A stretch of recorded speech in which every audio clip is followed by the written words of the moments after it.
जी।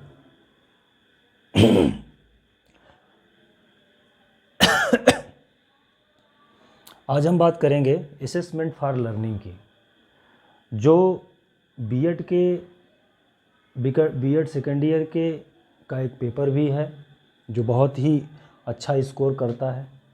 CTET में भी यह असेसमेंट फॉर लर्निंग है, और जो लोग एमएड एंट्रेंस की तैयारी करते हैं, बीएड के बाद जाना चाहते हैं, उनके लिए भी यह असेसमेंट फॉर लर्निंग महत्वपूर्ण है।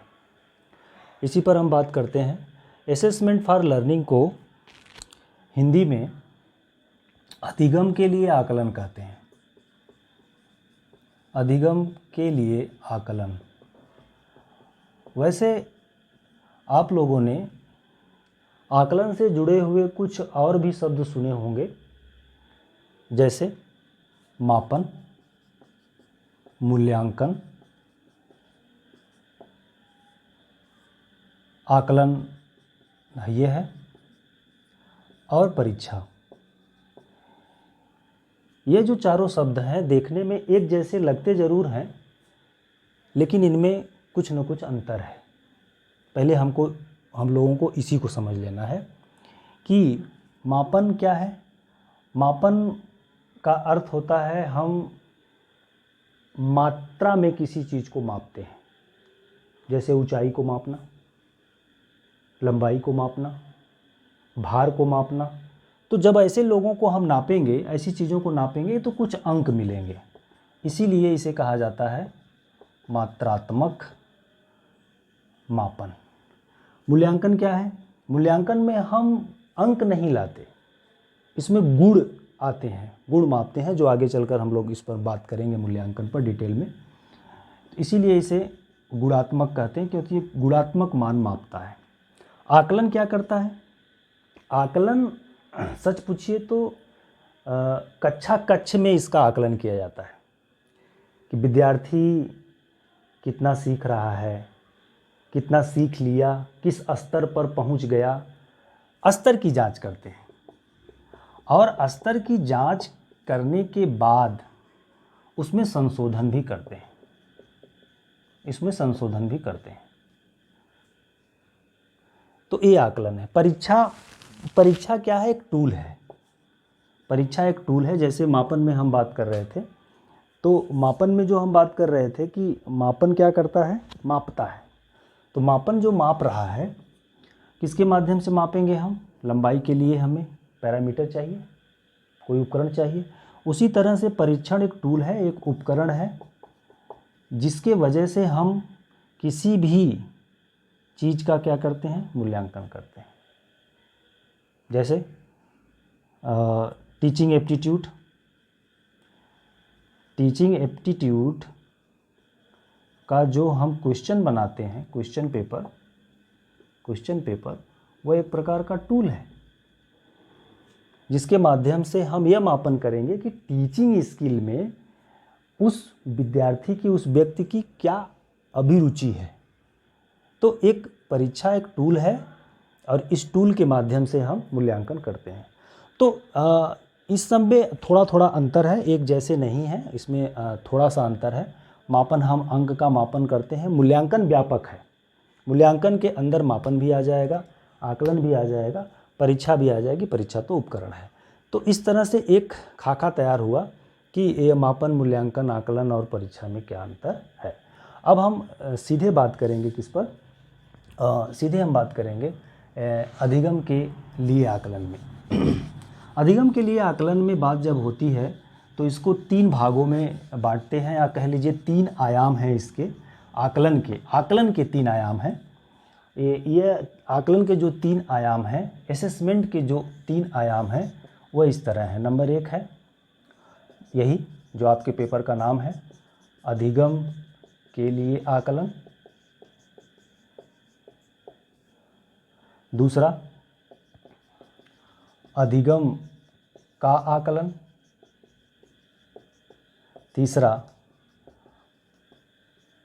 अधिगम के रूप में आकलन, रूप में आकलन। इसी को इंग्लिश में assessment for learning, assessment of learning और असेसमेंट एज लर्निंग कहते हैं। ये तो हो गई इसकी इंग्लिश, ये शॉर्ट में लिखे हैं।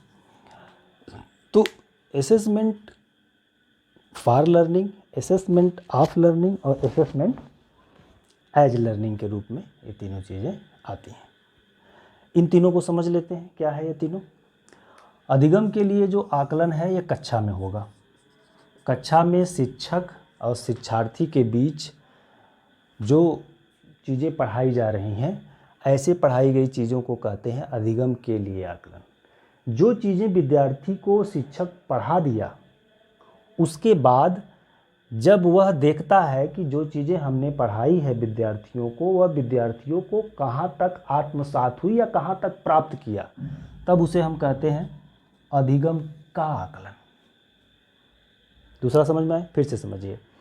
पहला है, जब कक्षा में विद्यार्थी और शिक्षक के बीच किसी टॉपिक को सिखाने के लिए बात हो रही है, तब उसे कहते हैं अधिगम के लिए आकलन। और जब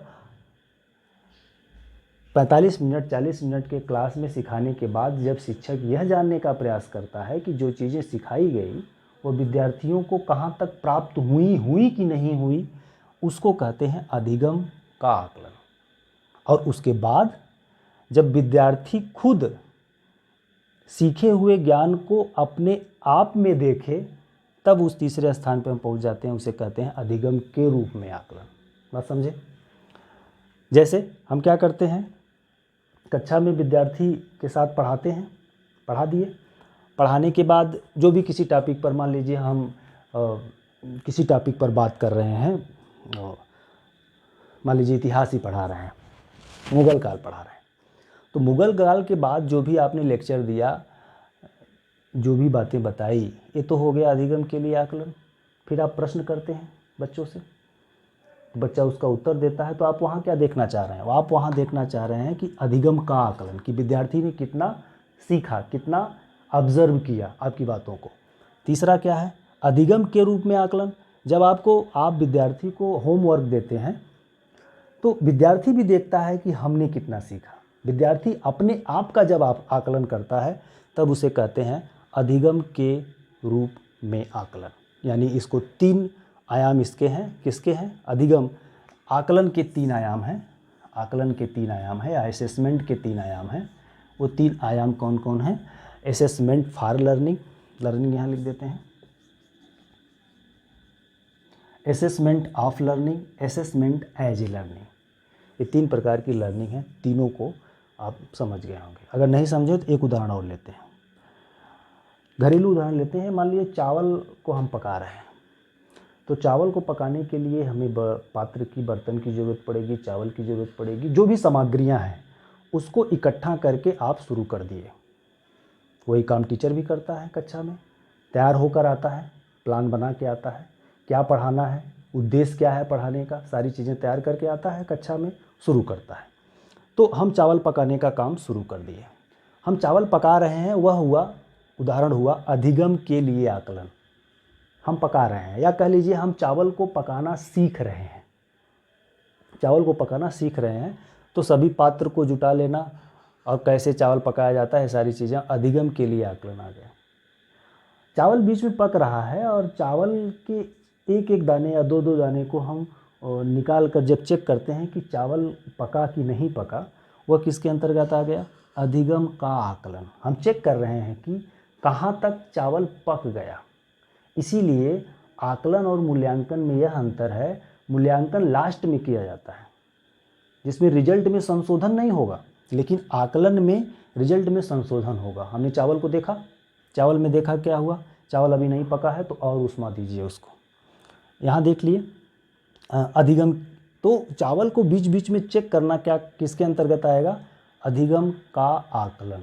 और फिर उसके बाद तीसरा कब होगा? जब अधिगम के रूप में आकलन आप अपने द्वारा बनाए गए चावल को खाकर खुद अपने आप में मूल्यांकन कीजिए। मूल्यांकन कहना ठीक नहीं है, या आकलन कहना ठीक होगा। अपना खुद का आकलन करें कि आपने जो सामग्री जुटाई थी, बनाई थी, जो आपने सीख रहे थे बनाने के लिए, वह उसके बाद आपने यहाँ पहुँचा और आप जब पूरा चावल पक गया तो आप उसको खाकर खुद स्वाद लें और खुद अपना मूल्यांकन करें कि चावल आपने कैसे बनाया। हालांकि मैं चावल का एक उदाहरण दे रहा था, इस तरह से आप और भी उदाहरण को समझ सकते हैं। तो ये रहा जो है अधिगम के लिए आकलन। मेरे ख्याल से आप लोगों को समझ में आ गया होगा कि अधिगम के लिए आकलन को आपके बीएड सेकेंड ईयर के एक पेपर में इसलिए रखा गया है ताकि आप बच्चों का आकलन कर सकें। अभी मूल्यांकन नहीं करेंगे, मूल्यांकन तो लास्ट में करेंगे, जब एग्ज़ाम ले लेंगे, पूरा सेमेस्टर पढ़ा लिए या एक वर्ष पढ़ा लिए, उसके बाद जब आप एग्ज़ाम लेंगे किसके माध्यम से, जो बताए थे, टूल के माध्यम से क्वेश्चन पेपर बनाएंगे, जिसे परीक्षा बोल रहे थे, परीक्षा जिसे बोल रहे थे, उसके माध्यम से जब आप मूल्यांकन करेंगे तब वो मूल्यांकन होगा।